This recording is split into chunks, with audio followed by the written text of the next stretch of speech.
Abaw, mga kagandang buhay, makikita natin si Jojo. Umukuha po ng water lily, pakain sa ating mga baka.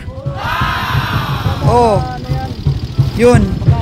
Kasi sabi ni Kabiyang Roger, aba, nakita na daw sa UP Los Baños ang vlogs. Pwede daw kainin ng baka itong mga water lily. Kaya, yun, testing po namin kung totoo nga po na kinakain ng baka itong water lily. Oo. Kasi ito pong area na to is napakalawak, ektarya po ito. At sabi ng mga farmers, salot daw itong water lily dahil hindi po sila makapagtanim ng mga palay. Oh, no. Gawa ng nauuna pang lumago ang water lily. Natatalo po yung mga palay, mga kagandang buhay. Pero ito, nagtesting po kami. Isang sako at saka mga plastic po ang aming pinaglagyan para po ipakain sa ating baka.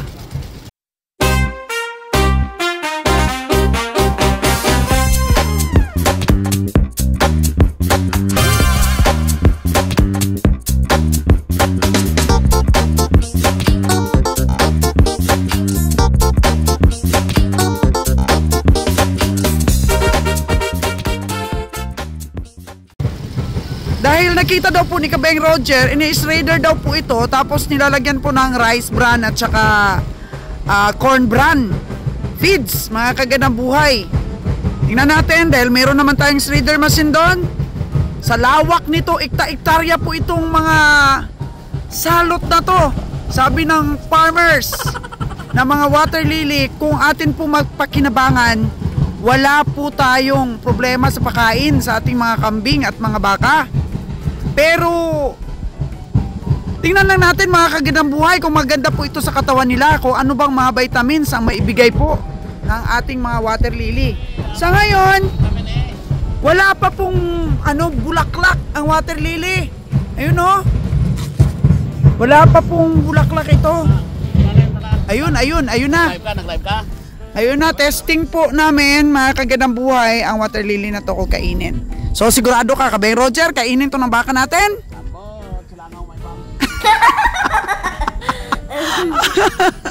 Ambot sa langaw na may bangs daw. Yan, mga kagandang buhay, tingnan natin kung ano bang naisip na to ni Kabeng Roger. Actually, naisip niya ito, mga kagandang buhay, dahil ito po, na area na to, binibenta po sa atin. Ayan, kasi wala po talagang bumibili nito. Dahil, yun nga, may salot daw dito, mga kagandang buhay, at hindi daw po mapakinabangan. Pero, naisip namin, kung good price po ito, panalo na kami, pagpakain pa lang sa baka, mga kagandang buhay, oh. Hindi na kami magtatanim ng napier. At kung may budget, pwede pa po nating pagawa nito ng bibihan. Oo, pero kung kakainin po ito at maganda sa katawan ng baka, pakinabangan po kaysa sa napier po, tatanim ka pa, mabilis po itong dumami dahil hindi po nawawala ng tubig ditong area na to. So blessings po, mga kagandang buhay, dumandating lang po mga blessings sa atin, mga pagkakataon po na ma-inspire po natin ang mga farmers na mag-alaga dahil dito lang pala, mga kagandang buhay, ang source ng pagkain. Ang dami, hanggang dun pa yun sa mga poste na yun, mga kagandang buhay. Hindi na po tinataniman ng palay yan. Ilang ektarya po yan. Kasi nga, mabilis tumubo po ang mga water lily. Yun, mga kagandang buhay. Ang water lily na to. So, tingnan po natin, samahan niyo po kami. Pakain natin sa ating baka itong nakuha namin. Testing po. Agoy. Dito na tayo sa ating natirang baka. Testingan na natin. Dito na natin makikita ang katotohanan nito. First time po, mga kagandang buhay, ang water lily. Pakain natin sa ating mga alaga. Manol, sabi ni Kabeng Roger. Buti pa si Kabeng Roger ba, hindi manol. Raya lang po ito, mga kagandang buhay. Wala po tayong balak mag-vlogs. Pero yun, for documentation lang po. Natin, excited si Ron's Farm Official, oh. Ano natin? Pwede namang mag-vlogs kahit walang microphone eh. May natira pa po tayo dito. Jo, bakit hindi mo nilalagay dito yung isa pang baka? Oo, ilagay mo dito para may bahay. Ito po yung native natin na natira. At saka yung isa oh. Yung isa na to, si Kopiko Brown. Ayan natin. Be? Opo. Mukhang kinain ang baka natin. Parang mawawala na po ang problema ni Jojo. Dahil sa kahit mga 20 hektaryas pa yun. Ang di napagpakinabangan ng farmers. Hindi natatamnan ng palay. Puro po talaga water lily at mahirap po nilang patayin ang water lily. Goy. Agoy, Jojo, magdadala ako dito ng baka na alagaan mo. Wala ka ng problema. Water lily lang ang solusyon. Pero baka hindi maganda ito pag lagi-laging water lily, Jo. Baka mas masustansya ito. I-search mo nga ito, Ron's Farm Official. Kung ano yung mga vitamins ng water lily. Assignment ni Jojo yan. Oh, assignment mo, Jojo, mag-google ka. Water lily. O baka naman napakarami ring klase ng water lily, di ba? Ito ibang klase ng water lily ito. Meron kasing water lily na parang lumalangoy lang. No? Kinain ng native natin kahit yung isa na to, Jo, oh. Sa bibi kaya, Ron's Farm Official, baka kakain din ng water lily. Dala ko dito, Jo. Dala ka ng konti, Jo. Okay, kuha ka. Uy, kinain talaga mga kagandang buhay, oh, water lily. Oh. Aba, ano sa tingin mo, Jo? Nagustuhan nila o parang ayaw rin? Baka nahiya lang siya, dito ako. Pero ito walang hiya, oh. Yung native natin. Taon. Kumain ka ba yung Roger? Sabi ko sa inyo, kain yan. Pag wala nang kinakain ng baka, kakain na yan. Agoy. Ha? Yan. Ayan. Kain siya. Kain itong native. Paano yung isa parang inaamoy-amoy lang niya kabi ang Roger, oh. Hindi, bibigay, hindi, wag na ilagay sa banyera, Jo. Buhos mo, Jo. Oh. Parang pinipili niya lang yung mga balagon. Oo, matangkong. Oh. Walang problema si Jojo. Solusyon yan sa walang pakain sa baka kung magkataon. Wala na makain. Kainin nila yan. Ngayon, parang hindi makainin, Jo. Ano, Jo? Busog kasi nakakain ng napier. Ang daming napier. Jo, kain o? Pero itong native, kumakain talaga, Jo. Oh, ano kabiyang Roger, oh, ikaw na dinidilaan. Ayun, ang daming napier kasi kinuha nila, oh, kanina. Nagkumpay ang team. Yun, oh. Nagkumpay.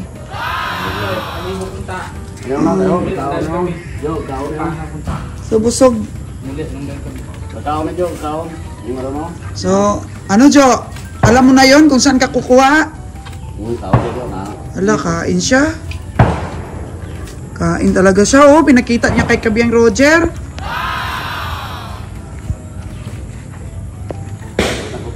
Yun na lang po ang natira nating baka. 3, nandun po yung isa sa labas. Tapos bala ko po, alaga kami ng fattening dito ni Jojo. Kunin namin doon yung ibang baka ni kabiyang Roger. Ipatining namin dito. Sarap na kain nila ng tako. For slaughter. Ba't ubos na yung tako? Oh. Halika, Jo. Ipakain natin sa baby yan. Baka kainin. Ano mo? Nahanap yung tako mo? Wabi. Ako na siya yung... Pero dapat pala nito, Jo, is reader natin. Nakaluwa ko pa. Tsaka may mulasid at tsaka asin. Siso kasi ito doon sa UP. Kain nila. Oo, kain siya na. Oo, kain siya tako. Yung tangkong. Kain din siya eh. Kaya niya, no? Naggumo lang. Naggumo lang. Kaya niya, oh, pati dahon. Gamay mo lang yung naputan. Kaon niya, oh. Kaon, kung di ka makaon karoon ng sika, hindi mo. Kaon niya. Kaya niya, oh. Pero yung isa ayaw, parang ayaw. Dito isa, Jo. Dito isa. Kuha. Kunin ni Jojo yung isa po, nakatali doon sa labas. Kamay mo na, para ganado ka, oh. Dapat may asin ka dapat sa kamay. Kaon niya, oh. Kaon niya, manong niya, okay, busog.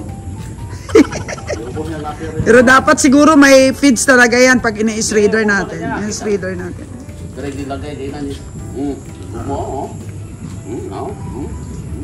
Asus. Iba talagang native, di masilan sa pagkain. Upgraded na kasi yung dalawa. Nakukunin pa ni Jojo yung isa doon.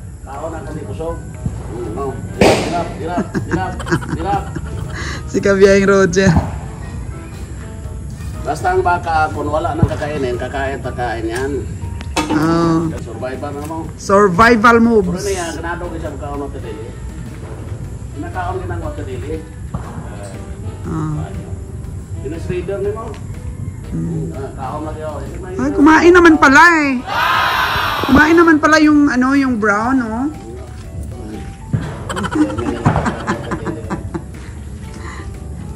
Sabi ni Papa Roger, wag mong pagsabi-sabi. Mamaya, magkaroon tayo ng kompetensya dito kukuha ng ano. ng water lily.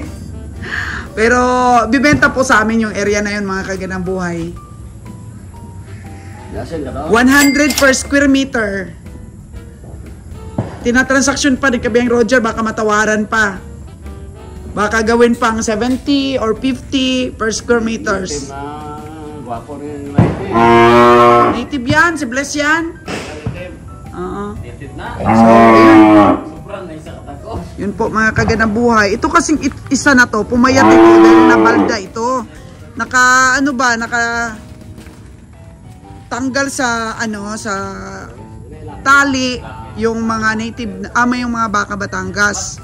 Inano nila yan? Nabalda siya. Oh no! Baka Batangas natin. Hindi. Naikot tapat? Si si Creamy White yan, yung anak yan ng inahin natin dito. Oh, sige, pakainin mo. Parang ayaw kumain yan. Naka-recover na yan ba siya, Jo? Hindi masyado. Hindi pa. Si nabalda siya eh. Usog sila, usog. Pinabayad ng dahil. Tapos. Nakawala. Yun, inamoy-amoy. Uy, kinain. Kinain niya, mga kaganang buhay. Kasi ano ito, mapili ito sa pagkain pero kinain niya. Mukhang may maipagmamalaki ka na, Kabiyang Roger, ah. Kinain ng baka.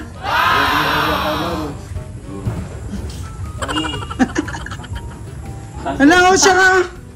Ubus ng tangkong. Hindi kung tangkong daw na ito itanong. Ng mga tangkong, ng mga giant tangkong. Oo, yung Chinese tangkong. Upland. Tanim tayo doon. Kung mabili ni Papa Roger yun eh, yung offered price noon is 100 per square meters. Gusto niya pang tawaran. Okay naman yun, Ron. Ay, tabing daan naman yun. Mga ano lang yun? 40 per square meter. 40 per square meter? Matagal na daw na panahon na hindi nakapakinabangan yun dahil dito sa sa mga water lily. Sabi ng farmer, salot daw talaga ang water lily. Hindi, tinubuan mo. Nag-away na sila. Oh no! Ba? Oy, halika dito. Yun. Bilan mo na isang sakong feeds yan, Jo. Sila. Bilan ng feeds yan. Kunting taop, Jo, tsaka feeds. Shredder mo, pino. Sa luwan mo na yung... Yun, ipa-shredder. Tapos asin, mulasi. Pabili tayo ng mulasi. Mulasis ng tubo. Down! Busog. Busog mo, oh. Sige, i-report mo sa akin bukas, Jo. Inubos nila, Jo, ah. Oo. Ay, ako. Bokot kasi. Tuloy-tuloy po mga kaganang buhay yung ating pagpapapader dito po sa ating area na to. Ayan o, may mga makakapal po tayo na hollow blocks. Size po yan. Pinapatir po natin yan. Yung kalahating hektar na to na area po natin. Kasi marami pong mga negosyante, mga taga-Katay po dito na nagre-request sa atin na magkaroon daw tayo dito ng mini auction market. Yun, sapa po yan mga kagandang buhay. At atin pong i-recrap. Medyo ano lang talaga, mahal lang talaga mga kagandang buhay yung ating paggawa dahil dito po ang 10 by 10 po dito is ano na mga kagandang buhay, ano ito, ouch, ayun, yun na tayo. Sapa po kasi ito, oh. Sapa po yan. Kaya pagkatapos po nating matrabaho ito, itatambak natin tong mga lupa dito sa tabi. Yun, hanggang dun po. Hanggang doon.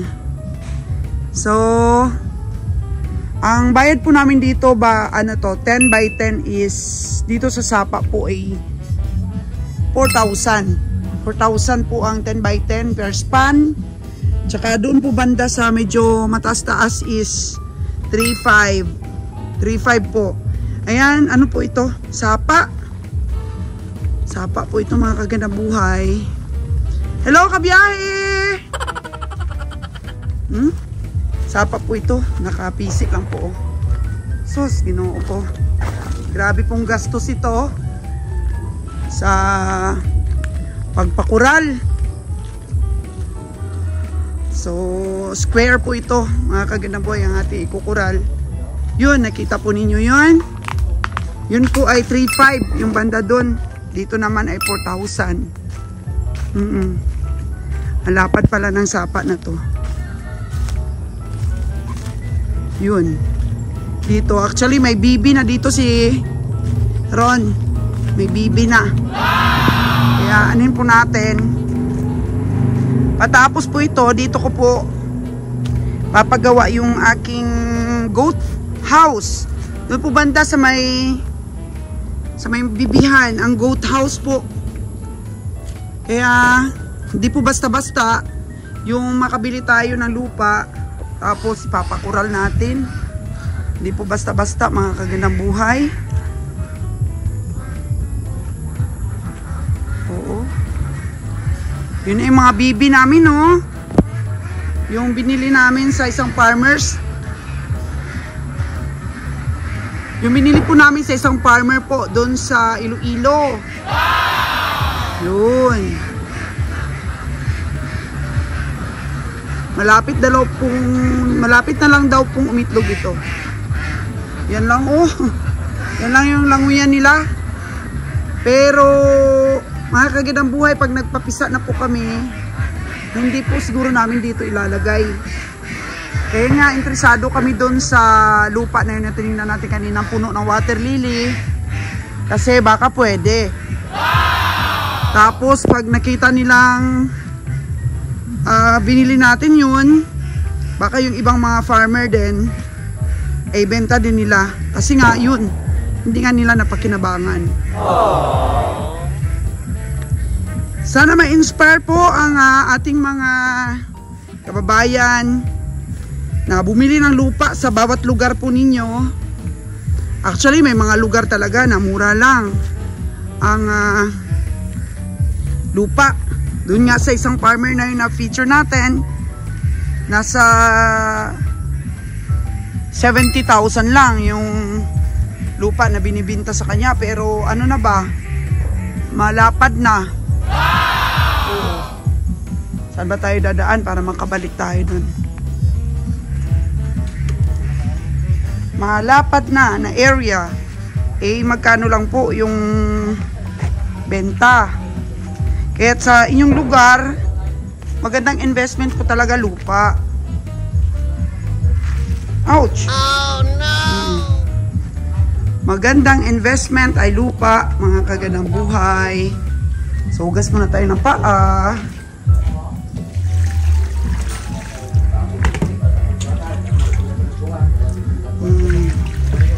Let's go, Kabeng Roger!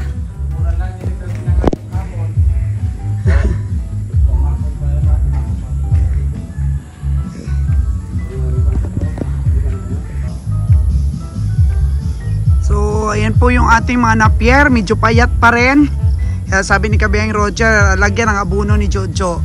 Dito po pala sa harap ng lupa namin mga kagandang buhay is meron pa po pala ditong 700 square meter na hindi namin nabili kasi hindi naman namin alam na isang may-ari lang pala. Pero yung korte po ng lupa is medyo pahaba po, maliit na pahaba hanggang doon din po kung gaano po kahaba yung lupa natin. Yun, ganyan. So, ditong area po banda, medyo okay daw sabi ni Kabeng Roger. Pwede pong patayuan ng kahit cute lang na bahay. So, balak ko pong bilhin ito para po ibigay kay Manager Bio, sa mga tao po namin. Para dito na po sila sa isang area lang na magkaroon ng bahay. Kasi wala pa po silang lupa, mga kagandang buhay, kahit patayuan lang ng kanilang bahay. Bibigyan po natin, sana ipagkaloob po na mabili natin ito.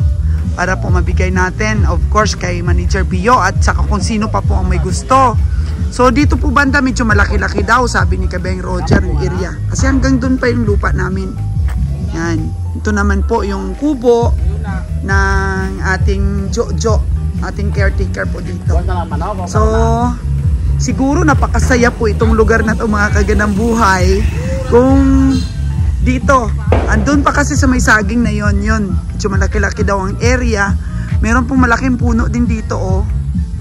Yun, mga kagandang buhay. Bigay natin yan per span sa kanila na nasa 700 square meter. Di kahit mga 5 sila. Pwede na siguro ito mga kagandang buhay. Ihati-hati ko po sa kanila kasi ang tatagal na nila sa ating nagtrabaho. Ang tagal na nila sa Solteda po nagtrabaho. Kaya worth it na rin po mga kagandang buhay na magkaroon sila kahit maliit lang po na lupa, patayuan po ng bahay. Para at least yung sweldo nila magamit nila pa unti-unti sa pagpatayo ng bahay nila. So yun, uwi na kami ni Kabeng Roger. Munting chika-chika ng mga kagandang buhay dito sa pag-uwi ni Ka Roger sa lugar namin. Actually taga Negros po si Kabeng Roger, pero siyempre namimiss din niya itong mga pinundar niya dito, lalo na itong farm na to nabili namin during pandemic time. Mga remembrance na rin po namin sa pagsusimikap namin, kasi ang pangarap lang namin ni Kabeng Roger dati, maliit na lupa na kahit may patayuan na kami ng bahay, dahil naranasan po naming magpatayo ng kubo sa hindi po aming lupa at hindi po maganda sa pakiramdam dahil medyo kinukulit ka. Oo, wala kang peace of mind, hindi mo mapaganda ba ang bahay mo. So napakahalaga po yun. Feel po namin ni Kabeng Roger yun, na kahit may maliit ka lang po na lupa na masasabi mo talagang sa'yo na, dahil maunti-unti mo yung pagpapaganda ng bahay mo. Right, Kabeng Roger? Alright! Ang hirap pag wala kang sariling lupa na kahit patayuan ng bahay mo, no? Okay naman yan. Dapat magkaroon tayo. Kahit maliit lang. Magkaroon sila. Tayo. Kasi kaisa nila ako eh. Kaisa kanila. So ito pa yung sapa, oh. Ayan, yun kanina yung pinakapuno ng sapa na nire-recraft. Yung posible kasi pag pinangarap mo. Pinangarap din nila na magkaroon sila ng sarili nila. So ang time check po natin 5:31 na kabiyayo. Dapat kung mangarap, dapat sundan ng sipag. Mangarap tayo, dapat sundan natin ng sipag. Lapit lang ito sa bahay namin, doon lang sa kanto po. Itong farm namin, isang liko lang ganyan, oh. Isang liko lang, tapos highway na doon sa pinakadulo. Tapos doon ay yung bahay natin. Nilalakad ko lang nga ito nung pandemic, dito kami nag-exercise.